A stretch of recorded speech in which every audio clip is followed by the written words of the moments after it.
சென்னையில் மிகப்பெரிய வர்த்தக பகுதியில் அமைந்திருந்த வர்க்கீஸ் குரூப்பின் 25 அடுக்குமாடி கட்டிடம் அந்த நகரத்தின் அடையாளமாக மாறியிருந்தது.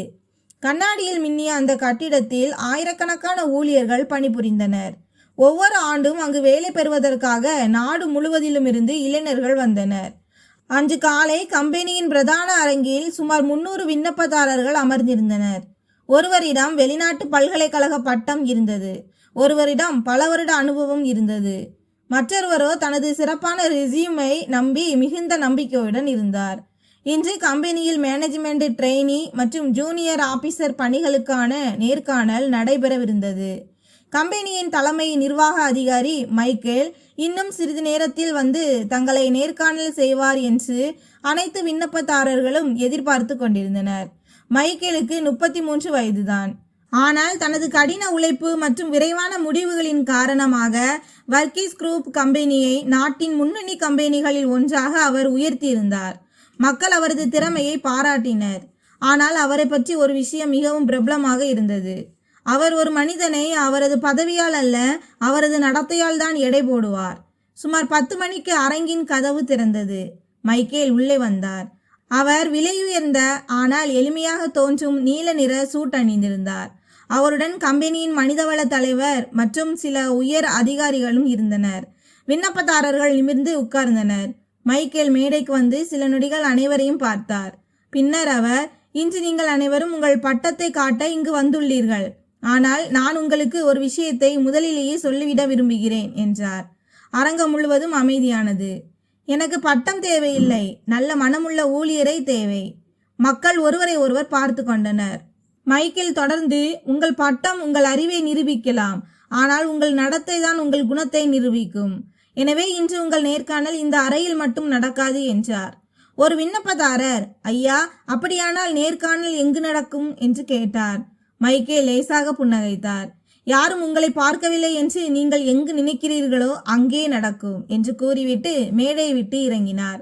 விண்ணப்பதாரர்கள் தனித்தனி அறைகளுக்கு அனுப்பப்பட்டனர். அவர்களில் ஜென்சி என்ற பெண்ணும் ஒருத்தி. ஜென்சி ஒரு சாதாரண கல்லூரியில் படித்தவள். அவளிடம் வெளிநாட்டு பல்கலைக்கழக பட்டம் எதுவும் இல்லை. அவளது தந்தை ஒரு சிறிய மளிகை கடையை நடத்தி வந்தார். தாய் வீட்டை கவனித்து வந்தார். ஜென்சியின் படிப்பு எப்போதும் நல்ல மதிப்பெண்களுடனேயே இருந்தது.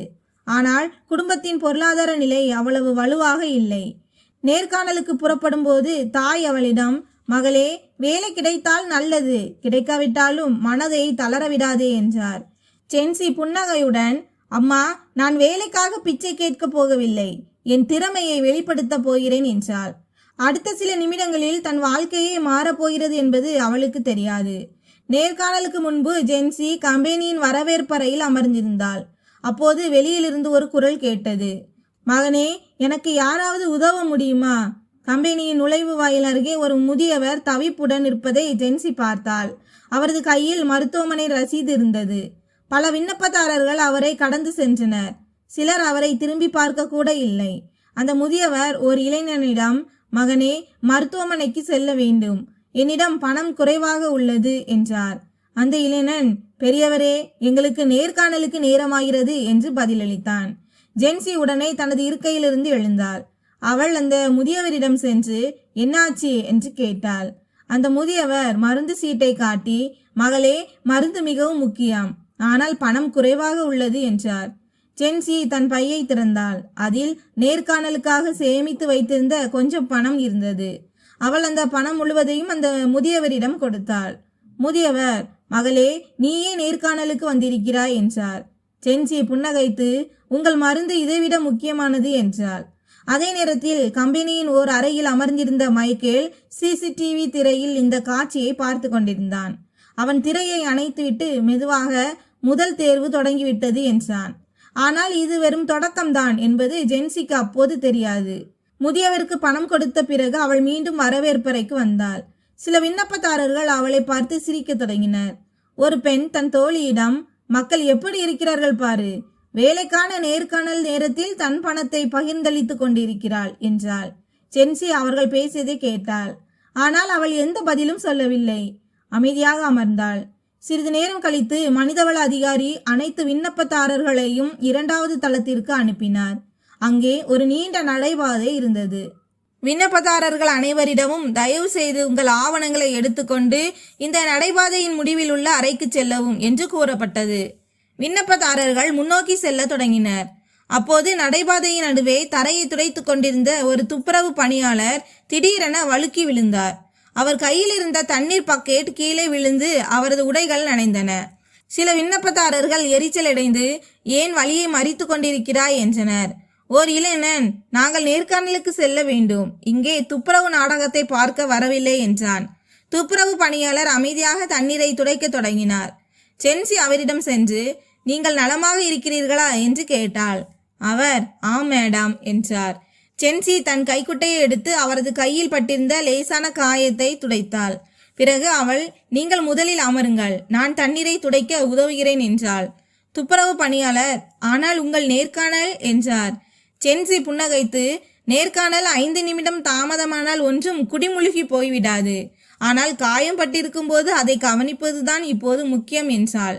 அருகில் நின்றிருந்த ஒரு பாதுகாப்பு காவலர் இதையெல்லாம் கவனித்து கொண்டிருந்தார். சிறிது நேரம் கழித்து அந்த துப்புரவு பணியாளர் உள்ளே சென்றார். உண்மையில் அவர் அந்த கம்பெனியின் மனிதவள அதிகாரி மைக்கேலுக்கு இந்த தேர்வுக்காக அவரை மாறு வேடத்தில் அனுப்பியிருந்தார்.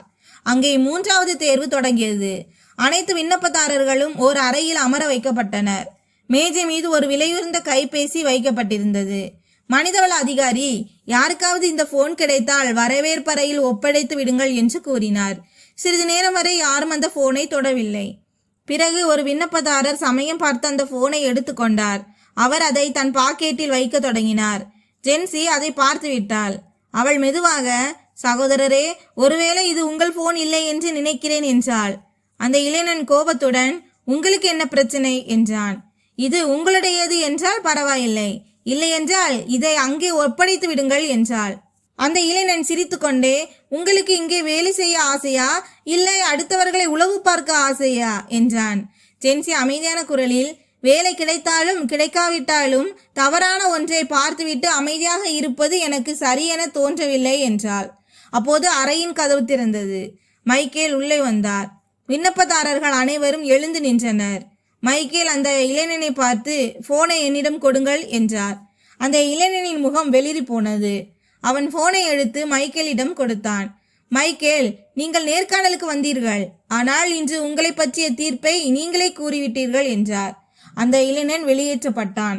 பிறகு மைக்கேல் மற்ற விண்ணப்பதாரர்களை பார்த்து, உங்களில் பெரும்பாலானோர் நான் உங்கள் பட்டம், அனுபவம் மற்றும் திறன்களை பார்த்து கொண்டிருப்பதாக நினைத்திருப்பீர்கள் என்றார். அவர் ஜென்சியை பார்க்க தொடங்கினார். ஆனால் ஒரு கம்பெனியை வெறும் புத்திசாலிகளால் மட்டும் உருவாக்கிவிட முடியாது. கடினமான சூழ்நிலைகளிலும் சரியானதை செய்யும் துணிச்சல் உள்ளவர்களால் தான் உருவாக்க முடியும். சிறிது நேரம் கழித்து இறுதி சுற்றுக்காக 10 விண்ணப்பதாரர்கள் மட்டுமே தேர்ந்தெடுக்கப்பட்டனர். ஜென்சியும் அவர்களில் ஒருத்தி. இப்போது தனிப்பட்ட நேர்காணல் நடக்கவிருந்தது. மைக்கேல் ஜென்சியின் கோப்பை முன்னால் வைத்தார். மற்ற விண்ணப்பதாரர்களுடன் ஒப்பிடும்போது உங்களிடம் குறைந்த அனுபவமே உள்ளது என்று கேட்டார். அதற்கு ஜென்சி, ஆமாம் ஐயா என்றார். அப்படி என்றால் நான் ஏன் உங்களை தேர்ந்தெடுக்க வேண்டும் என்றார் மைக்கேல். ஜென்சி சில நொடிகள் யோசித்தாள். பிறகு, ஐயா, நீங்கள் என்னை தேர்ந்தெடுத்தே ஆக வேண்டும் என்று நான் சொல்ல மாட்டேன். ஆனால் தனது சுயலாபத்திற்கு முன் எது சரி எது தவறு என்று சிந்திக்கும் ஓர் ஊழியர் உங்களுக்கு தேவைப்பட்டால் எனக்கு ஒரு வாய்ப்பு கொடுங்கள் என்றாள். மைக்கேல் அவளது கண்களை பார்த்து கொண்டே இருந்தார். அவர், சரியானதை செய்வதால் உங்கள் வேலையே போய்விடும் நிலை வந்தால் என்ன செய்வீர்கள் என்று கேட்டார். ஜென்சி, வேலை மீண்டும் கிடைத்து விடும் ஐயா, ஆனால் ஒரு மனிதன் தன் நற்குணத்தை இழந்துவிட்டால் அதை திரும்ப பெறுவது கடினம் என்றாள். மைக்கேலின் கண்களில் திருப்தி தெரிந்தது. அவர் கோப்பை மூடினார். அடுத்த நாள் ஜென்சிக்கு வர்க்கீஸ் குரூப் கம்பெனியில் ஜூனியர் எக்ஸிகியூட்டிவ் பதவிக்கான வேலை கிடைத்தது. அவள் மட்டற்ற மகிழ்ச்சியில் இருந்தாள். அவள் முதலில் தாய் மரியாவுக்கு போன் செய்தாள். அம்மா, எனக்கு வேலை கிடைத்து விட்டது என்றாள். மரியாவின் கண்களில் ஆனந்த கண்ணீர் பெருக்கெடுத்தது. என் மகள் நிச்சயம் ஏதாவது சாதிப்பாள் என்று எனக்கு தெரியும் என்றார். ஜென்சி, அம்மா, இது மிகப்பெரிய அலுவலகம், நான் கடினமாக உழைப்பேன் என்றாள். தந்தை ஜோசப் போனை வாங்கி, ஒரே ஒரு விஷயத்தை மட்டும் நினைவில் வைத்துக்கொள் மகளே, பணம் சம்பாதிப்பது முக்கியம்தான், ஆனால் சுயமரியாதை அதைவிட முக்கியம் என்றார். ஜென்சி புன்னகையுடன், அப்பா, உங்கள் வார்த்தைகளை நான் ஒருபோதும் மறக்க மாட்டேன் என்றாள். கம்பெனியில் ஜென்சியின் கடின உழைப்பு மிக விரைவிலேயே அனைவரின் கவனத்தையும் ஈர்த்தது. ஆனால் தாஸ் என்ற ஒரு நபர் மட்டும் அவளால் எரிச்சலடைந்தார். தாஸ் கம்பெனியின் மூத்த நிதி அதிகாரி. அவர் பல ஆண்டுகளாக மைக்கேலுடன் பணிபுரிந்து வந்தார். கம்பெனியில் அவருக்கு மிகுந்த செல்வாக்கு இருந்தது.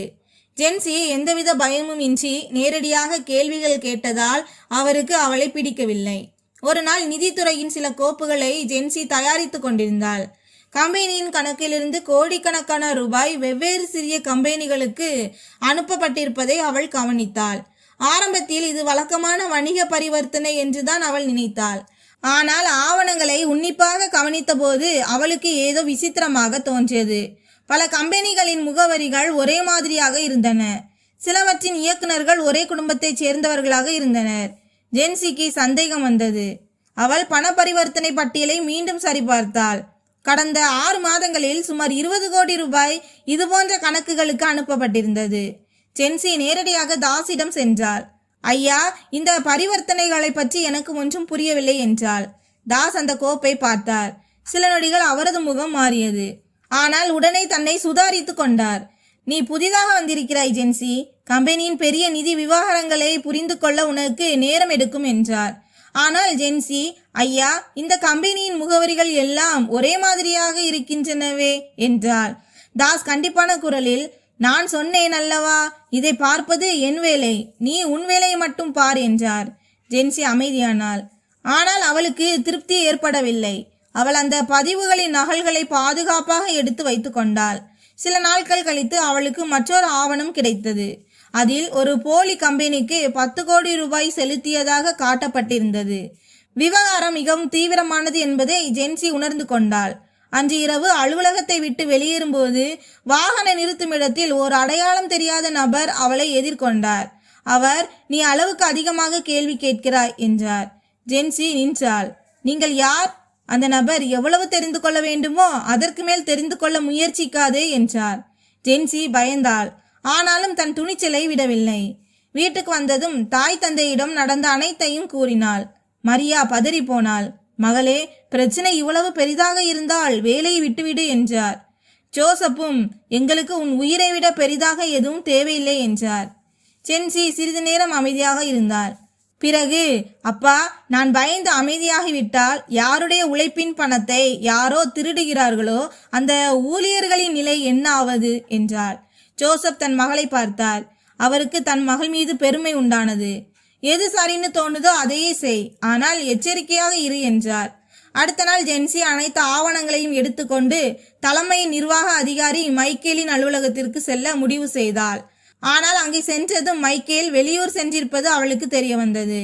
அவள் ஒருவேளை மனிதவளத்துறையில் புகார் அளிக்கலாமா என்று யோசித்தாள். அப்போது பின்னால் இருந்து தாஸின் குரல் கேட்டது. ஜென்சி, என் அறைக்கு வா. ஜென்சி உள்ளே சென்றாள். தாஸ் கதவை மூடிக்கொண்டார். நீ அளவுக்கு அதிகமாக பார்த்து விட்டாய் என்றார். ஜென்சி அமைதியாக இருந்தாள். தாஸ், நீ யாரிடம் மோதுகிறாய் என்று உனக்கு தெரியவில்லை என்றார். ஜென்சி, கம்பெனியின் பணம் தவறான இடத்திற்கு செல்கிறது என்பது மட்டுமே எனக்கு தெரியும் என்று பதிலளித்தாள். தாஸ் மேஜை மீது ஒரு உரையை வைத்தார். இதில் உன்னுடைய 6 மாத சம்பளத்திற்கு இணையான பணம் இருக்கிறது. இந்த கோப்பை மூடிவிடு என்றார். ஜென்சி அந்த உரையை பார்த்தாள். பிறகு அதை அவரிடமே திருப்பி தள்ளினாள். ஐயா, எனக்கு வேலைதான் தேவைப்பட்டது, என் மனசாட்சியை விற்பதற்கான விலை அல்ல என்றாள். தாஸின் முகம் கோபத்தால் சிவந்தது. ஜென்சி அவ்வளவு எளிதில் பணிய மாட்டாள் என்பதை அவர் புரிந்து கொண்டார். இப்போது அவர் ஜென்சியை வழியிலிருந்து அகற்றுவதற்கான சதி திட்டத்தை தீட்டினார். அடுத்த நாள் காலை ஒரு முக்கியமான ரகசிய கோப்பு ஜென்சியின் கணினியிலிருந்து வெளியே அனுப்பப்பட்டு விட்டது என்ற செய்தி கம்பெனி முழுவதும் பரவியது. அனைத்து அதிகாரிகளும் அதிர்ச்சியடைந்தனர். தாஸ் உடனடியாக ஒரு கூட்டத்தை கூட்டினார். ஜென்சி கம்பெனியின் ரகசிய தகவல்களை வெளிநபருக்கு கசியவிட்டுள்ளார் என்று நாங்கள் சந்தேகிக்கிறோம் என்றார். ஜென்சியின் காலடியில் பூமி நழுவது போல் இருந்தது. இது பொய் என்றாள். தாஸ் சில மின்னஞ்சல்கள் மற்றும் கணினி பதிவுகளை முன்னால் வைத்தார்.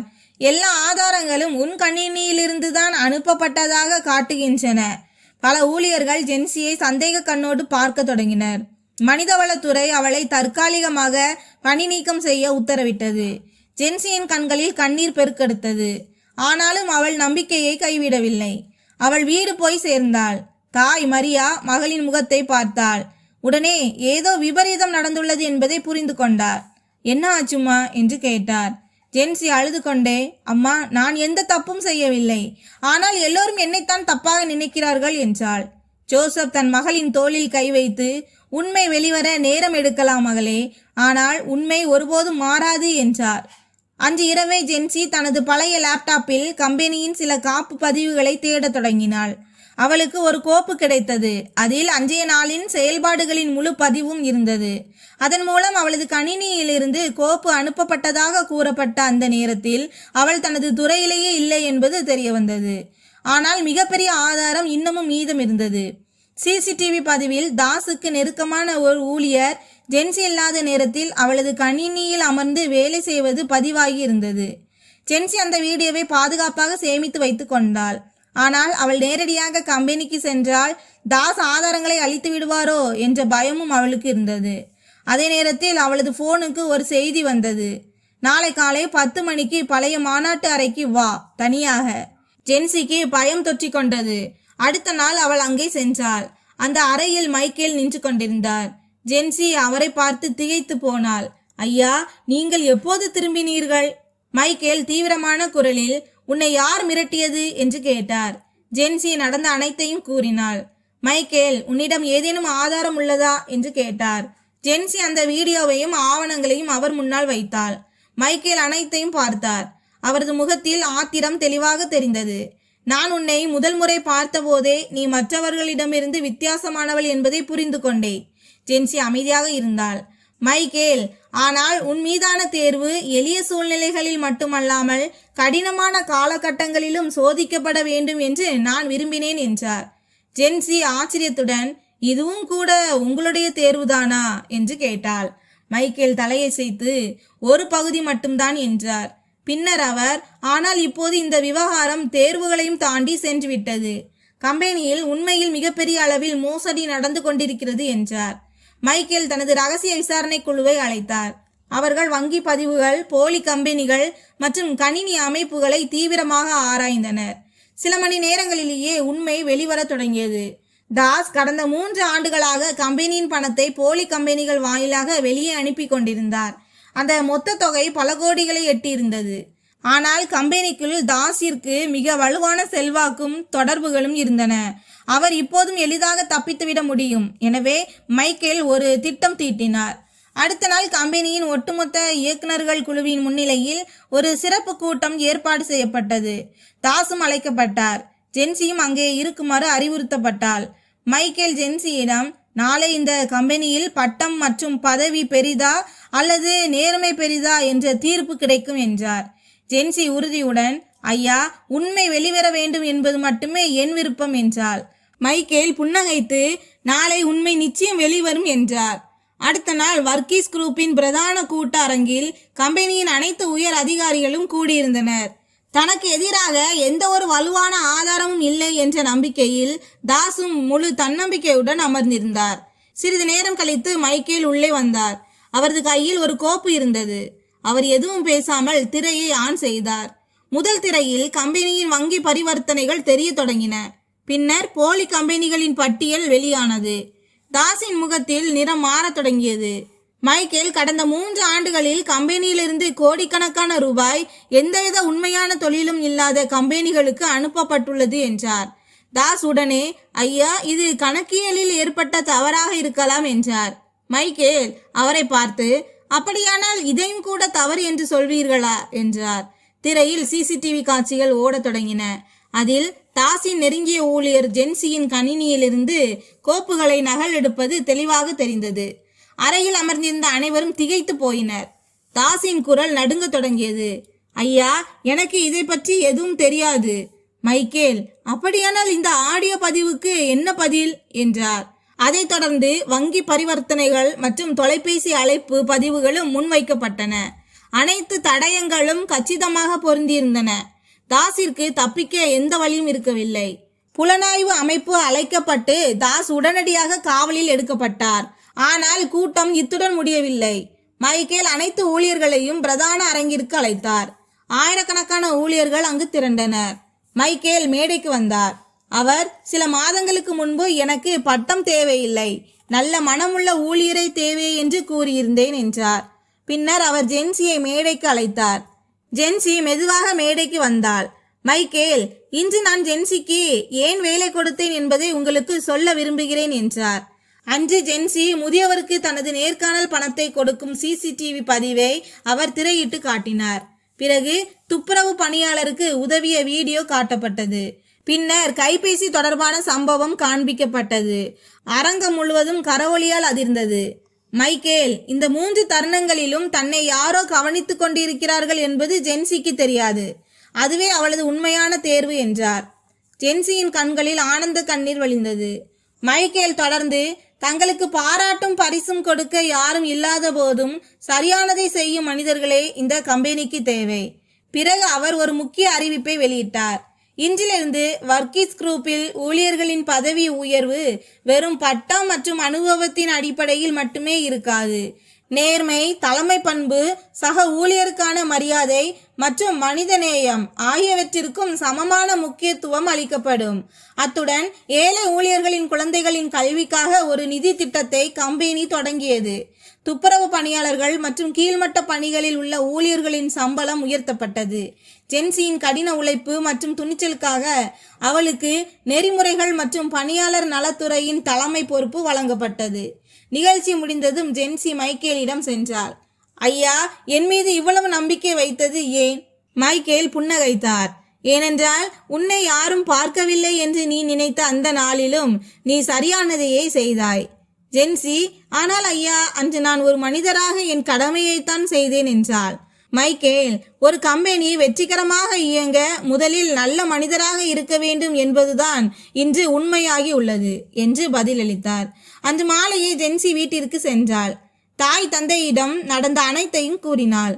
மரியா தன் மகளை அணைத்து கொண்டாள். ஜோசப்பின் கண்களில் பெருமை கலந்த ஆனந்த கண்ணீர் வழிந்தது. மகளே, இன்று நீ வேலையை மட்டும் காப்பாற்றி கொள்ளவில்லை, நம் குடும்ப பண்புகளின் கௌரவத்தையும் காப்பாற்றி விட்டாய் என்றார். ஜென்சி புன்னகைத்தாள். சில நாட்களுக்கு பிறகு வர்க்கீஸ் குரூப்பின் பிரதான நுழைவு வாயிலில் ஒரு புதிய பலகை வைக்கப்பட்டது. இங்கு ஓர் ஊழியரின் மதிப்பு அவரது பட்டத்தால் அல்ல, அவரது குணத்தால் நிர்ணயிக்கப்படுகிறது. மைக்கேல் அடிக்கடி அந்த பலகையை பார்த்து புன்னகைப்பார். ஏனென்றால் கோடிக்கணக்கான மதிப்பிலான ஒரு கம்பெனியை வலுப்படுத்த மிக விலையுயர்ந்த விஷயம் எந்த ஒரு இயந்திரமோ அல்லது தொழில்நுட்பமோ அல்ல, மாறாக தூய்மையான மனது கொண்ட ஒரு மனிதனே தேவை என்பதை அவர் முழுமையாக உணர்ந்திருந்தார். பட்டம் ஒரு மனிதனுக்கு வேலையை வாங்கி கொடுக்கலாம், ஆனால் மனிதநேயம்தான் அவனுக்கு மரியாதையை பெற்றுத்தரும் என்பதை ஜென்சி நிரூபித்திருந்தாள். நண்பர்களே, ஒரு மனிதனின் உண்மையான அடையாளம் அவனது பட்டம், பணம் அல்லது பதவி அல்ல, அவனது நற்குணமும் மனித நேயமுமே ஆகும். ஜென்சியிடம் பெரிய பட்டங்கள் இல்லை, ஆனால் அவளிடம் ஒரு தூய்மையான மனம் இருந்தது. தன்னை யாரும் பார்க்காத சூழ்நிலையிலும் அவள் சரியானதையே செய்தாள். அதுவே அவளது மிகப்பெரிய பலமாக மாறியது. வெறும் திறமையானவர்களை மட்டுமல்லாமல் நல்ல மனிதர்களை அடையாளம் காணும் திறன் கொண்டவனே உண்மையான தலைவன் என்பதை மைக்கேலும் நிரூபித்தார். சில நேரங்களில் வாழ்க்கையில் நமக்கு கேமராக்கள் இல்லாத, கரவொலிகள் இல்லாத, பரிசுகள் கொடுக்கவும் யாரும் இருப்பதில்லை. ஆனால் அந்த தருணங்களில் நாம் எடுக்கும் ஒரு முடிவே உண்மையில் நாம் யார் என்பதை தீர்மானிக்கிறது. நினைவில் கொள்ளுங்கள், பட்டம் உங்களுக்கு வேலையை பெற்றுத்தரலாம், பணம் உங்களுக்கு உயர்ந்த பதவியை பெற்றுத்தரலாம், ஆனால் உங்கள் நற்குணமே மக்களின் மனதில் உங்களுக்கு ஓர் இடத்தை பெற்றுத்தரும். இந்த கதை உங்களுக்கு பிடித்திருந்தால் கதையை மறக்காமல் லைக் செய்யுங்கள். எங்கள் சேனலை கண்டிப்பாக சப்ஸ்கிரைப் செய்து கொள்ளுங்கள். நன்றி.